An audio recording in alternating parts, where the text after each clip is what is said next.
Fent now is at Stoneleigh Park, so Andrew's put the fert spreader on the balsa to put a little bit of fert on. It's a bit damp, but it's not wet, and it's going to rain tomorrow, so that'll just nicely wash it in. Andy Webb's just been wanted some maize seed that we had left over for his pheasant cover. John's throwing a pile through the chipper.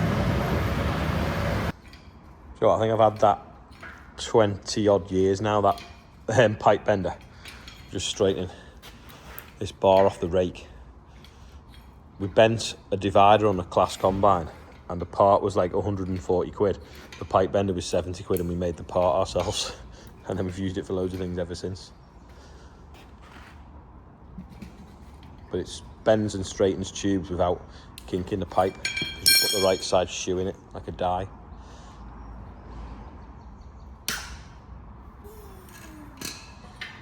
Bit more, I think. Says with confidence. It's actually a really good day now for spreading fertiliser because it's super still. So Andrew's putting a bit on some of the spring wheat. I'm going to go up to Brookhouse in a second, Wellbrook in a second, and get some fert bags out of the shed that we got left up there last year. Little shed update while I come up here to pick some pallet forks up and get some fert out. They just started cladding out of the gable now, so that'll be done, I reckon, in a few hours. Someone had caught that fence in the corner there with the mower. I don't know whether it was Morgan or Tony. It just bunched the wires up, so I've sorted that.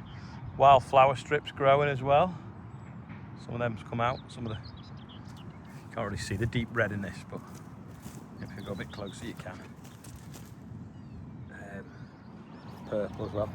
But then this wheat looks great. So a dose of fertiliser, and then it's got a few sunflowers growing in it, which might last till harvest. Who knows? Depends how, if the broadleaf weed kills it, but it looks quite healthy compared to last year. This the Skyfall wheat. Rest of the skittles have arrived to go with the others. Rake is all washed off and fixed. There was one of the rake arms were bent, and Morgan's put them on, unclipped the top ones so that it sits a bit lower, and the bar on the front that slides in and out on like the folding mechanism. I suppose it's a bit of a guard really. That's been straightened and greased, so that's ready to go. Bonnet I think's going back on that tomorrow, and that's ready to go. Yeah, this was bent. That's what we did with the pipe bender before, so that's fine now. Needs a little touch-up can on it actually. Had a little crack in the frame there. So Morgan's welded that as well. Just needs some forest green or whatever colour it's supposed to be. Fent green, and touch it up. We've got some deck chairs. I'm gonna brand them. When you push out a bit.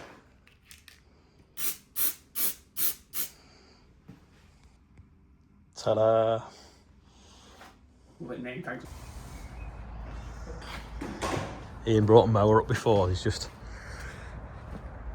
Morgan's putting a brace in the back of it where it's was starting to crack. There's a bit of grass growing on the tractor. People like John Deere, so there's a John Deere. John Bounds has kindly lent us another telehandler as well, a JCB. We've obviously got a Merlot here as well to use when everything goes to Farm Fest. It's like an ABS. Look at an ABS plug. And the fancy lights on the back. So John's going to have a play with this for the week.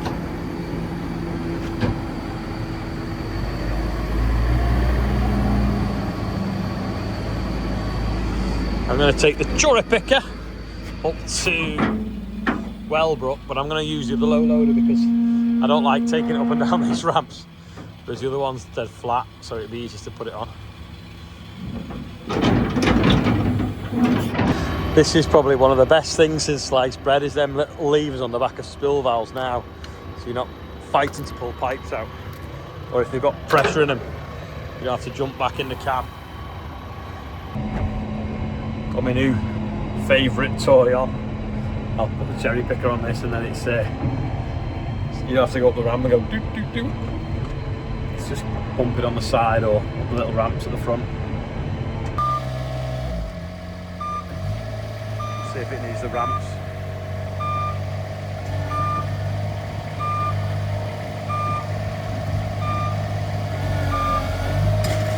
Nope. Power.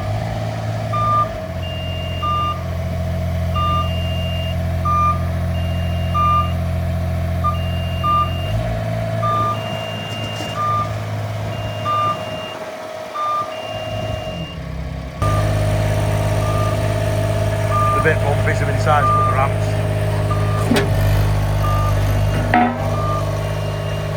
Not bad.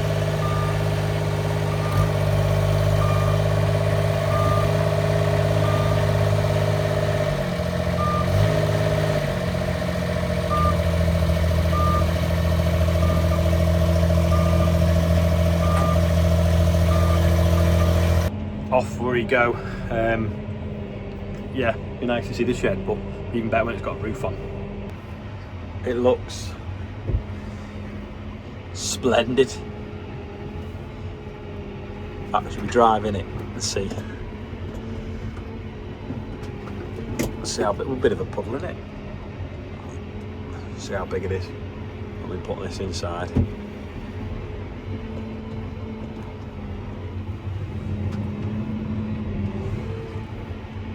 Check I don't dent it.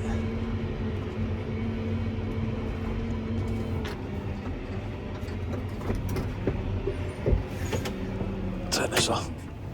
Let's have a look.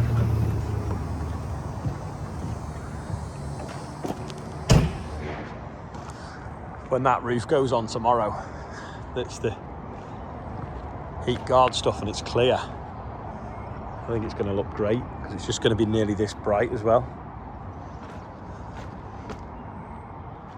Stand in the corner so you can see the scale.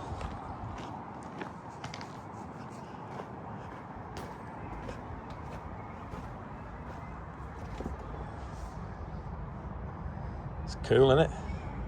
Just wish it was twice the size. They're never big enough. Yeah, the finished floor level I think is here.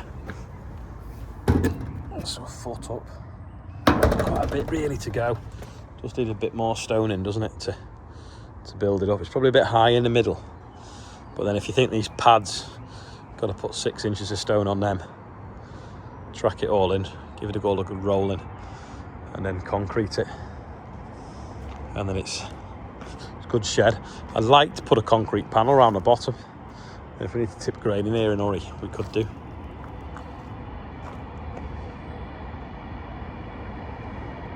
Look at that train. Right, I suppose I better unload this.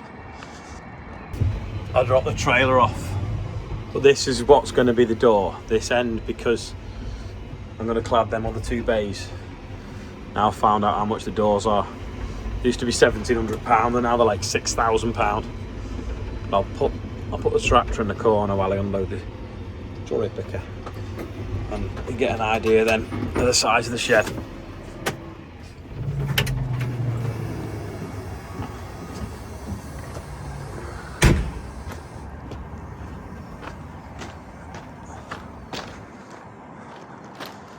Don't know how many tractors you fit in it, but I'd guess it'd be a few.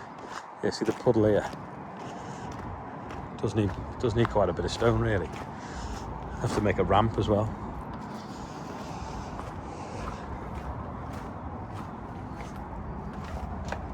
Yeah, that gives you an idea of how big it is. It doesn't look big because the walls are higher than our other sheds. An extra 2 foot higher. But yeah, if you look at that, you'd definitely fit a few tractors in here. It is low, that, isn't it? Drive it off.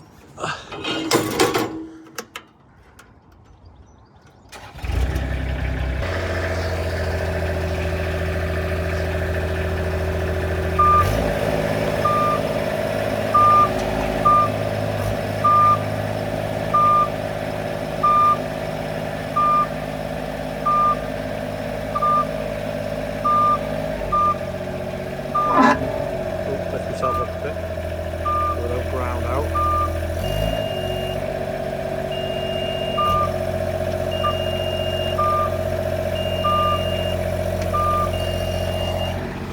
Oh, it's flashing at me. I need to go flat first before I do that. I reckon this big lump in the middle is probably the height we need to be. So I'll have to put the laser on that and then grade it all the way around. But yeah, I can't wait to see it with the roof on. That wheat's looking well, and it's had a feed as well today. So that would have been nicely washed in by these showers that we keep having. And then be romping away when it's warm at the end of the week. Only 3 on today's birthday bumper. Rob Meadham is 50, big 5-0. Dan Harrison was actually yesterday. So his dad was my second cousin, so I don't know what that makes Dan, but it was his birthday yesterday. And Philip Bigfoot Hampton, happy birthday. We're now nearly at 114,000. So happy birthday, anyone on there and anyone else whose birthday it is.